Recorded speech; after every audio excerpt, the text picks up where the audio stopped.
today I want to talk about the new bike, which is my GT Avalanche bike. Now, this bike is being sold at Dick's Sporting Goods. The first time I actually saw it was, I think, in February of 2019, and I think there's only a couple of videos out there right now that actually talk about it on YouTube. So I just want to do a quick overview of it. It's not an in-depth review, but just want to talk a little bit about the bike and how I acquired it, which was, if you remember in my last video, I did a GT Aggressor Pro upgrades video. I got a lot of views on that video, a lot of comments and questions. I had two Aggressor Pros, and one I bought in store and one I bought off a guy who was just trying to sell it for the low, and so I got a really good deal on it that I couldn't pass up. The one that I bought in store, I had not ridden it yet, and so about maybe 2 weeks ago, I think it was, Dick's Sporting Goods had a big sale on the GT Aggressor Pros and the GT Avalanche. The Aggressor Pros were going for $300 and the Avalanches were going for $500. And so I called my local store, talked to the manager. I asked him, could I exchange or return my Aggressor Pro and then just upgrade to the GT Avalanche and pay the difference in price, and he was okay with that. So with that being said, that's what I did. And so there's a reason why I did that. One, because I had two Aggressor Pros and didn't need both of them. And so this bike is a little bit of an upgrade, but again, like I always say, I will only buy these bikes if they are at a particular price. And I will keep saying that. I would not buy either one of these bikes more than what I paid for them. The GT Aggressor Pro, Dick's Sporting Goods will drop them as low as $300. I've never seen them get lower than that in store. Memorial Day is getting ready to come up, and if you're watching this video, they're going to drop it down to $350, which is not as low as I've seen it, but it will go down to $350 for Memorial Day. But 4th of July, they usually have a big bike sale as well, and so you might be able to get it for $300 around that time. If not, they will do another $300 GT Aggressor Pro bike sale sometime this year, so keep an eye out for that. The GT Avalanche, when I first saw this bike, and I'm going to show it to you in a sec, they were selling this bike for $800. I think it was around the end of January, early February. Then they started reducing it to $700. So right now, if you go online, I think the GT Avalanche is going for $700. They dropped it down on sale for $500. And I was like, for the upgrades that are on it, yeah, it was probably worth the $200 upgrade in price that I paid when I traded in the, well, not traded it in, but returned the Aggressor Pro. And so I already had some Dick's Sporting Good credit, and it just worked out. I didn't have to come out of pocket with anything because I had the store credit plus the return. So anyway, enough about all of that. Let's get into the bike. I'm actually going to move it into the sunlight for you guys. Nothing better than the natural lighting itself. So I will go into details with that. With that being said, this is it. Now you can already tell that I've actually done some upgrades to the bike, which I always do. Normally when I get a bike, I normally pretty much do the pedals, the actual handlebar and the seat, mud guards, and stem, and what else? The water cage, the basic essentials I do off tops. Mostly for appearance, just because I want my bike to be a little bit different than everyone else's. This bike was pretty much all black with a little bit of gray and silver mixed in, and so I had to throw in some type of color. So my color scheme is red, black, and green. And I've upgraded the tires too. I'm sorry, I usually upgrade the tires off tops. So this is a 29er, and you can see pretty much from the start that I've already done some major upgrades to it. Just a little bit of information if you're wanting to know about specifics of the bike. This is a 27 speed. This is the Shimano Altus, which is an upgrade from the Tourney. I think it's like one step up, so it's not a big upgrade when it comes to the actual gears, but it is a little bit. It has the All-Terra seat post and seat, which I took off. The wheel size is 29, These come in a frame size of 15, 17, 19, and 21. This is the 19-inch size large. These are hydraulic brakes that are on this particular bike. You can see those right here. These particular ones take mineral oil. It actually says that on the actual shifter lever. And also upgraded the grips as well, which I'll talk about in just a sec. So the upgrades off tops, if you want to know what upgrades are that justify the actual price compared to the GT Aggressor Pro, would be, first off, the tires. We're looking at 29ers instead of the 27.5. You're looking at hydraulic brakes instead of the mechanical brakes. You're looking at the Altus Shimano's gear system instead of the turning. And I'm trying to think what else. That's pretty much it when it comes to upgrades on this bike. Everything else pretty much the same. But does that justify a $200 price increase? Well, yeah, kind of. Just because of the simple fact that if I were to buy these parts separately, I probably would have spent about that much or maybe a little bit more. So I think it was justifiable to do the upgrade. Plus, I didn't want two of the same bikes. So now, the upgrades that I've done off tops. These are the ODI Dreadlocks.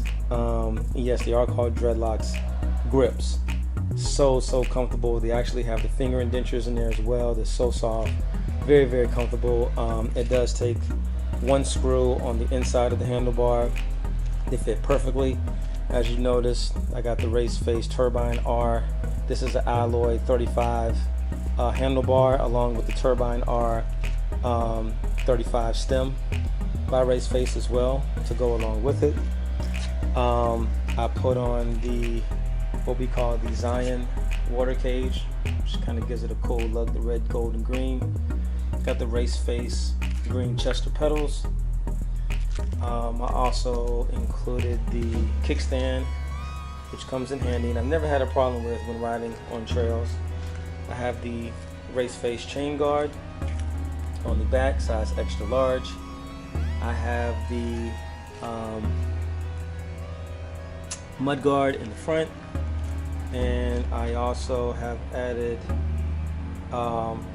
some lights, which I'll kind of go into later, for the front and back for night riding. And the seat. Now, I'll talk a little bit about this particular seat. It's called the EC90. When I first started looking at this seat, I didn't know much about it, but actually after I started to do some research on this seat, it's supposed to be kind of a replica of a Specialized seat that cost about $160. I paid $30 for this seat. It's small, but it's super comfortable. None of the GT seats I think are comfortable. So this one is more aerodynamic. It just fits my butt better.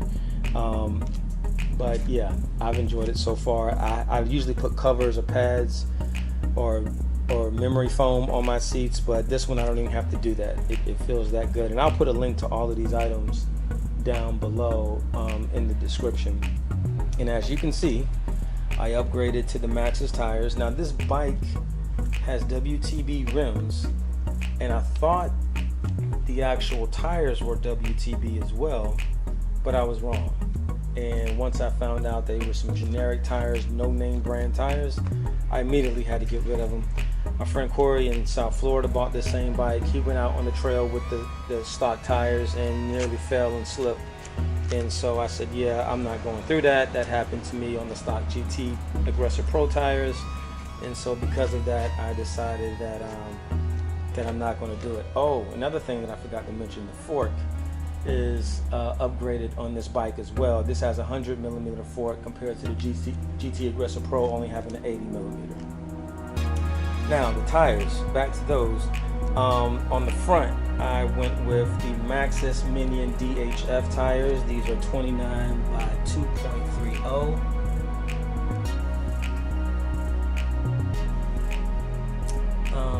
The 3C Max Terra EXO Protection tubeless ready tires, and these are 60 psi. And in the back, I stuck with the aggressors, like I have on my other Aggressor Pro and the other video that I mentioned. These are the aggressors, 29 by 2.30, 60 psi EXO protection. They are tubeless ready as well. So I did go Mitch Max tires. And there's other people who have this same setup on their bikes that you'll see on YouTube. I just think that it's better to have the aggressor in the back, and I just wanted to try the DHF in the front. If it gives me problems, you know, I'll go to plan B, but right now I think it's pretty much fine as is. And so that's about it, guys. I just wanted to do a quick overview of it because it's not that many videos of this bike on YouTube. One of my subscribers, and I subscribe to him as well, shout out to Brian, he did a quick video of this bike, and he was going to do another video when he does his upgrades, so I'm looking forward to that. But until then, this is my setup, man. Really good bike. What it reminds me of, and if you've been following me from the beginning, I used to have a lot of mountain bikes, but I sold some of them. And so one of the bikes I had, which I never did a review, which I'm mad at myself about, is the Cannondale Catalyst 3. And this one reminds me a lot of that bike. It's a bike that I feel like can be aggressive when you want it to be, or if you just want to take it on a nice ride, it can be that as well. So it can be pretty much that in-between bike. So for example, I have this one now, the GT Aggressor Pro, and the Nashiki Colorado, and I would definitely put both of these bikes, I'll put this bike in between both of them. And what I mean by that is that it's kind of like that mid-level bike between those two. And so I think you can't go wrong with that kind of bike. So other than that, man, I'm not going to make this video longer than it needs to be. Hope you enjoyed the video. Hope you liked the bike. And again, keep checking Dick's Sporting Goods for their sales, man. I definitely think this was worth $500. I would not pay $800. I wouldn't pay $700. I wouldn't pay more than $500, actually. That would be the max of what I would purchase this bike for. But for the upgrades on the fork, upgrades on the tire size, upgrades on the actual hydraulic brakes, you got upgrades on the gear system, you got upgrades on the seat post. Yeah, I think it's overall a $200 in value that for the return that I made to go up to get this bike. So I don't have any regrets at all. The only thing I will complain about, it is a little bit heavier than the Aggressor Pro. So it does have a little bit more weight to it, not much. And most of that weight is in the front, right underneath the stem. It's just a heavier portion. It's just a little bit heavier right there in the front.